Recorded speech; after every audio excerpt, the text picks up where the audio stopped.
68 7C29 అనే సంఖ్య 9చే భాగించబడిన 2C యొక్క విలువ అన్నాడు. ఏమి 68 7C29 అనే సంఖ్య 9చే భాగించబడిన 2C విలువ ఎంత అన్నాడు. ఇక్కడ C ఏమని చెప్పని మనకి ఇవ్వలే. మరి ఏదైనా ఒక సంఖ్య 9చే భాగించబడాలంటే భాజనీయత సూత్రం ఏమనకంటే ఆ సంఖ్యలోని అంకెల మొత్తము 9చే భాగించబడాలి.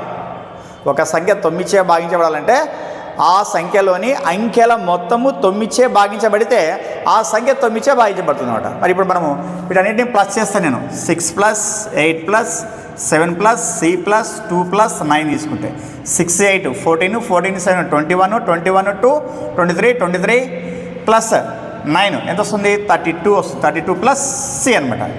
అంటే 32 + C అంటే మనం ఇప్పుడు 32 కంటే ఎక్కువ ఉంది వాల్యూ అని చెప్పి అర్థం. ఈ మొత్తం కూడా ఏమవుతుంది? 9తో డివిజిబుల్ అవుతుంది. మరి యాక్చువల్గా 9th టేబుల్ మనం చూసినామంటే 9 1 = 9, 9 2 = 18, 9 3 = 27, 9 4 = 36 కదా. అంటే 36 దీనికి నియర్గా ఉంది. 32 కంటే పెద్దగా ఉంది కాబట్టి ఏం తీసుకోవాలి మనము? 36 తీసుకోవాలి. మరి 36 తీసుకోవాలంటే సి వాల్యూ ఏమవుతుంది మనకి? అప్పుడు 32 ఉంది, 36 కావాలంటే ఏమవుతుంది? సి వాల్యూ 4 అవుతుంది. 32 + 4 ఎంత? 36 అవుతుంది. అంటే 36 వచ్చేసి 9తో డివిజిబుల్ అవుతుంది. మరి సి వాల్యూ 4 అయితే మనకి ఏం కావాలి? 2C కావాలి. అంటే 2 × 4 ఎంత?